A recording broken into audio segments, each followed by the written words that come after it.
Omodia, well, let me start with you. You saw the drama, between Brazil and Argentina. Argentina, of course, beating Brazil at their own, backyard, 1-0. Yeah. And, prior to the game itself, there was delay, because of, crowd issues, police and fans, Yeah. and all of that. Yeah. Do you think that Brazil can still make it? Sometimes people will always say when Brazil is not at the World Cup, then the World Cup is not complete because the Brazilian team, one team that has never, failed to qualify for the World Cup. I still feel they have a chance. Now, of course, most um, dominant side in South American football and most decorated, of course, is Brazil winning the World Cup 5 times. So um, I don't think it's the end of the road. I still think it's still a long shot. They still have a better chance to qualify. It's Brazil we're talking about, I think they have a chance. Well, Amoda, they created so many chances. If you watched the game, highlights of the game, they created so many chances in the game, but just couldn't put them away. What exactly do you think, are the issues at the moment? Well, you cannot really pinpoint a particular issue. Of course, they've been having managerial issues. That's why they're still looking at hiring the Real Madrid coach, Carlo Ancelotti. Hopefully, Madrid lets him go so he can rebuild that Brazilian team. Of course, they have the talent scattered all over the place.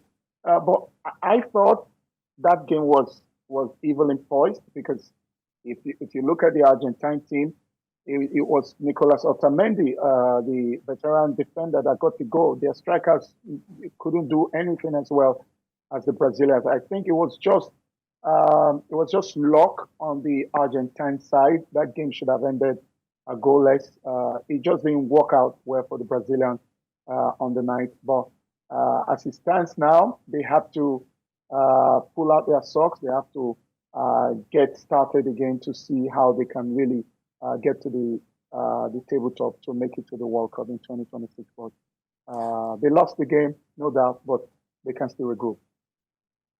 Omodia, stay with us. I'll be back, to talk to you more. Let me talk to Damilola in the studio here. Well, Dami, we saw, what happened at the Maracana Stadium, yesterday, and of course, Lionel Messi has come out to condemn, the way that the police behaved, trying to repress, the Argentine fans and all of that. Do you think that there would be some sort of, reprimand?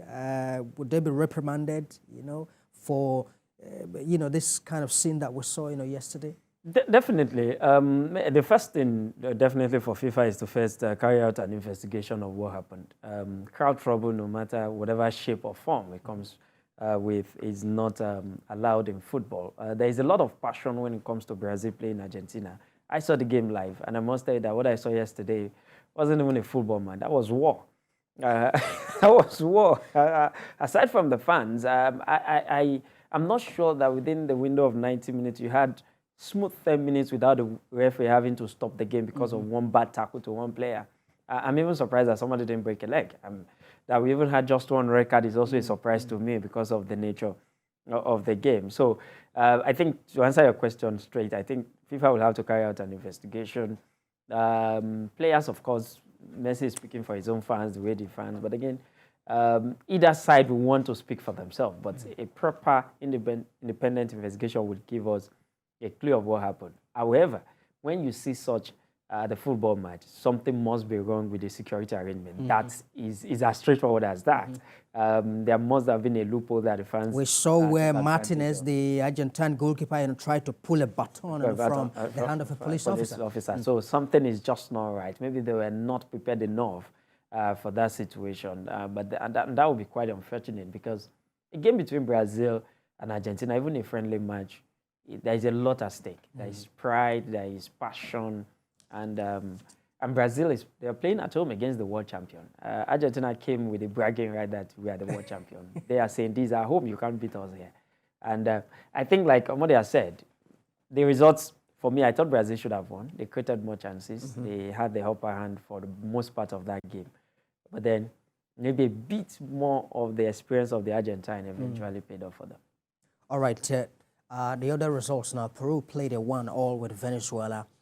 We also had, Uruguay, beat Bolivia 3 goals to 0, and then Paraguay lost 1-0 to Colombia. Yeah, I think the South American football, like I mentioned, is always very competitive. I'm not exactly surprised. Maybe the only one that caught me a little surprised would be Paraguay losing at home to Colombia. Colombia on a good run, don't get me wrong. But again, you expect that Paraguay are also not...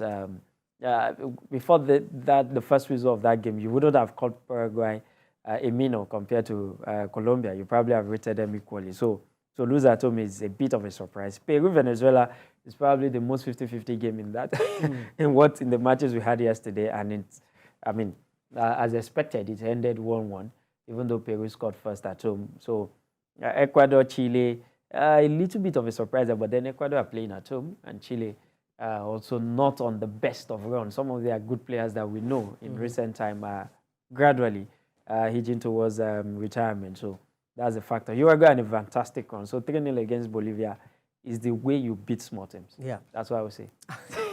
All right.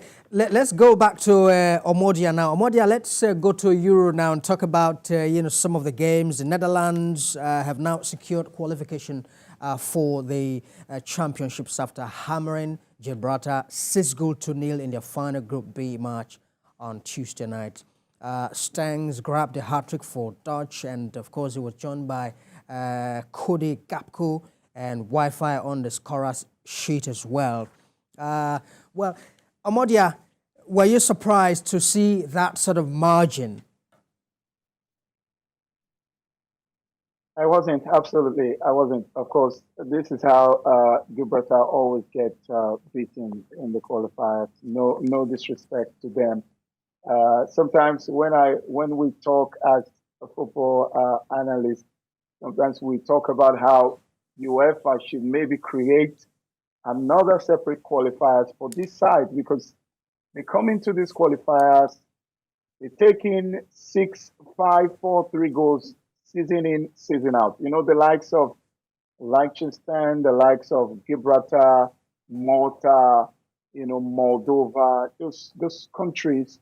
Of course, they are not really equipped in terms of talent for football, and they get beaten. But it is what it is, and if you have a chance, you take on a side like the Dutch side, who I would say are resurgent now. Of course, they didn't make the last 2 World Cups, only last time out, and beating them is no surprise at all. They are through to the finals, so congratulations to the Orange Gang. Okay, Omodia, we will not have as much time as we would have loved to talk more about these games, but there was also Andorra losing 2-0 to Israel. Despite all the troubles that they are going through, Israel beat them 2-0. Yeah, Israel beat the 2-0, but unfortunately, Israel still fall short. They are not in the top 20 teams that are qualified for the Euro 2024 now. But it was a good match. For their fans, after what happened the last time and what is going on, in that country right now. But they still need to fight. I don't think they're in the playoff. I know we have Wales in the playoffs, Bosnia and Herzegovina in the playoffs. We also have Ukraine in the playoffs. But as it stands now, Israel are not in the Euro 2024. So it's still bad for them. Omodia Okwalagbet, sports journalist, live from Canada. Many thanks indeed for talking to us. Thank you for having me.